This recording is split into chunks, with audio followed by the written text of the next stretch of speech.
जब जॉन को थोड़ी बहुत होश आई तो रेयान ने सबसे पहले उसके पाँव में लगी उसी रस्सी को खोला जो सूजी बांध के गई थी। जब उसने खोला तो देखा कि उस जगह से उसका सारा मांस उखड़ चुका था, जिसकी वजह से वो दर्द से लिटरली चीखने लगा। रेयान ने उसको हौसला दिया। अब इसने वो रस्सी निकाल के पुलिस सिस्टम की रस्सी उसके पाँव में बांधी और उसको खींचने लगा।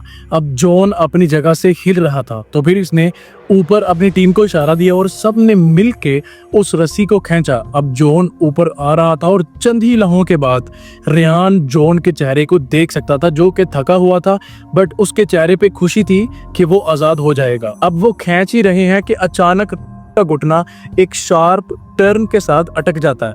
यहाँ रायन उसके घुटने को तोड़ने का सोचता है।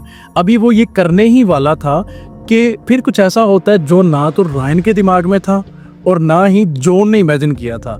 हुआ यूं कि पुली सिस्टम टूट जाता है, उसके सारे जो पोल्स होते हैं वो टूट जाते हैं और जो सबसे नीचे वाला पोल होता है वो टूट के सीधा रायन के मुंह पे लगता है, जिसकी वजह से वो बहुत ही बुरे तरीके से जख्मी हो जाता है और रस्सी के टूटने की वजह से दोबारा उसी पोजीशन में चला जाता है जहां वो पहले था, बट पहले से भी ज्यादा कंजस्टेड हालत में।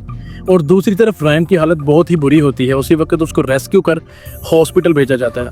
अब यहाँ इसी पोजीशन में रहते 18 घंटे गुजर चुके थे। अब जितनी भी टीम होती है वो दोबारा इस पुलिस सिस्टम को इंस्टॉल करने का प्लान बनाती है और नीचे जाता है तीसरा रेस्क्यूअर जिसका नाम होता है डेव। ये नीचे जाता है और जाके जॉन को देखता है, बट उसको ना जॉन की तरफ से कोई हरकत फील नहीं हो रही होती। वो उसके पाँव पे टच करता है, उसको आवाज़ देता है। अब जॉन थोड़ी हरकत करता है, वो उससे उसका नाम पूछता है तो ये बताता है मेरा नाम देव है, मैं तुम्हें बचाने आया हूँ।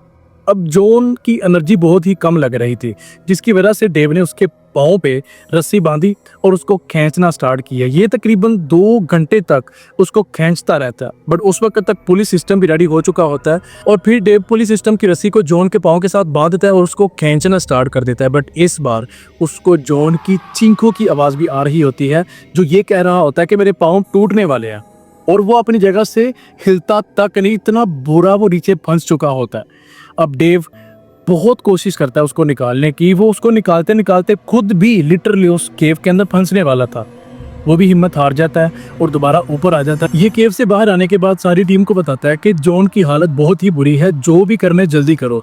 ये उस वक्त दूसरा पुलिस सिस्टम इंस्टॉल कर रहे होते हैं और दूसरी तरफ जब मेडिकल टीम को इस बात का पता चलता है कि जॉन अभी तक जिंदा है, उनके होश उड़ जाते हैं, क्योंकि उनका कहना ये था कि इस पोजीशन में इंसान 7 से 8 घंटे ही सर्वाइव कर सकता है, बट जॉन 23 घंटे से इसी पोजीशन में था और उसकी सांसें चल रही थी। इस वक्त तक जॉन की सारी फैमिली नटी पटी केव पे पहुंच चुकी थी और